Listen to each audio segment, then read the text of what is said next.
एक छोटा सा गांव था जिसका नाम था सूरजपुर। इस गांव की खूबसूरती काफी दूर तक मशहूर थी। हर सुबह सूरज की पहली किरण जब पहाड़ियों के पीछे से निकलती तो गांव एक नई रोशनी में जगमगा उठता। लेकिन इस सुकून भरे गांव में एक राज भी छुपा था जो हर कोई जानना चाहता था।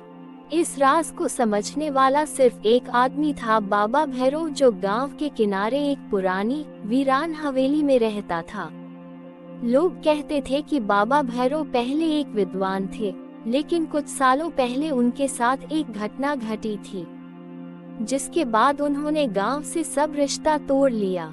लोग हवेली के पास जाने से डरते थे और बच्चों को वहां बिल्कुल भी नहीं जाने देते। हवेली के बारे में कई कहानियां थीं, लेकिन किसी ने उसका सच कभी नहीं देखा था।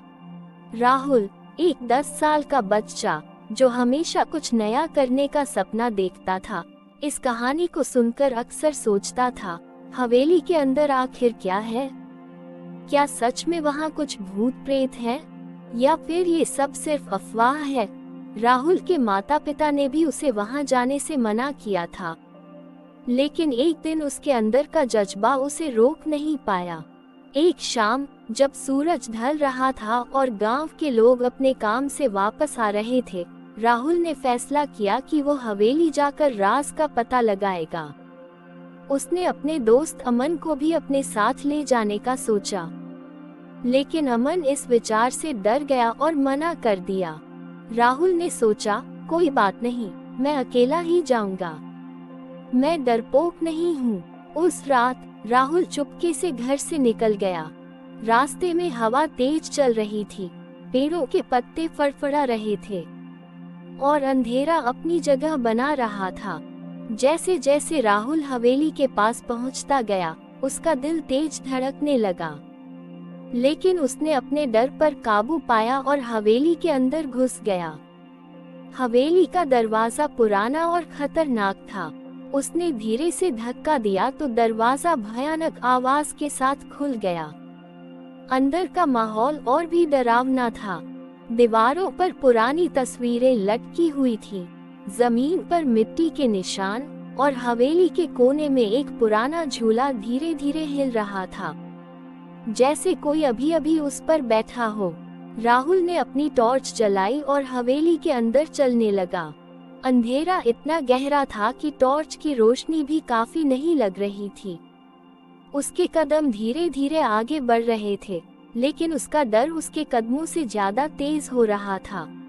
अचानक एक आवाज उसके कान में पड़ी, कौन है वहाँ? राहुल एकदम से ठिठक गया। उसने इधर उधर देखा, लेकिन कोई नहीं था।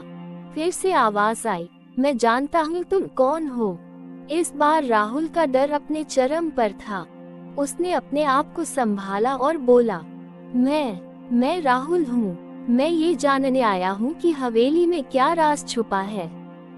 तभी एक पुराना दरवाजा धीरे से खुलने लगा और एक भूतिया सा रूप अंदर से आया। राहुल का दिल जोर से धड़कने लगा, लेकिन उसने हिम्मत नहीं हारी।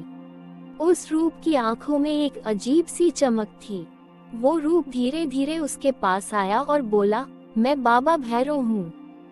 राहुल ने डरे होते हुए पूछा, आप यहाँ क्यों रहते हैं? गांव के लोग आपको अजीब समझते हैं। बाबा भैरव थोड़ा मुस्कुराए, लेकिन उनकी मुस्कान में दुख था। उन्होंने कहा, कुछ सालों पहले मैं इस गांव का सबसे समझदार व्यक्ति था।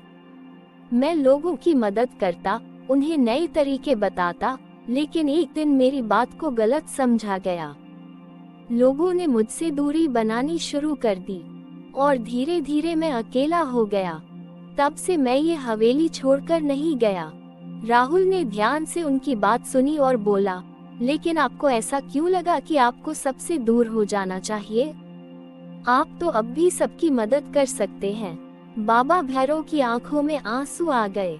उन्होंने कहा, कभी कभी हम अपनी गलतियों के बोझ से इतने दब जाते हैं कि हमें लगता है दुनिया हमें कभी माफ नहीं करेगी, लेकिन तुम जैसे बच्चे हमेशा नई सोच लेकर आते हैं। शायद मैं गलत था।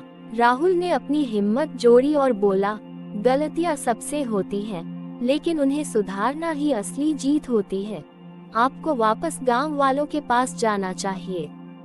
बाबा भैरव ने कुछ देर सोचा और फिर बोले, तुम सही कहते हो राहुल।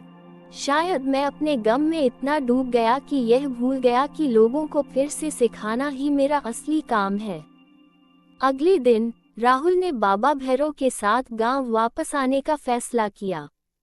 जब लोगों ने देखा कि राहुल बाबा भैरव के साथ आ रहा है, तो सब हैरान रह गए। बाबा भैरव ने सबके सामने अपनी गलतियों को माना और गांव वालों से एक नई शुरुआत करने की बात कही। गांव के लोगों ने भी उन्हें माफ कर दिया, क्योंकि उन्होंने समझ लिया था कि कभी कभी समय और परिस्थितियां लोगों को अलग रास्ता दिखा देती हैं, लेकिन एक दूसरा रास्ता हमेशा वापस घर आता है। राहुल की छोटी सी हिम्मत ने एक पुरानी कहानी को खत्म कर दिया और एक नई शुरुआत की। बाबा भैरव ने फिर से गांव के लोगों को सिखाना शुरू किया और राहुल को एक मिसाल बना दिया, एक मिसाल की कभी कभी छोटी सी उम्र भी बड़े काम कर सकती है। कहानी का संदेश, हिम्मत और दया किसी भी समस्या को सुलझा सकती है। हर व्यक्ति को दूसरे मौका देने का अधिकार होता है। इस तरह एक नन्हे बच्चे की सोच और हिम्मत ने पूरा गांव बदल दिया।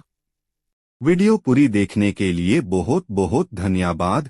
अगर आपको हमारी ये स्टोरी अच्छी लगी तो प्लीज लाइक करें, शेयर करें और सब्सक्राइब करें।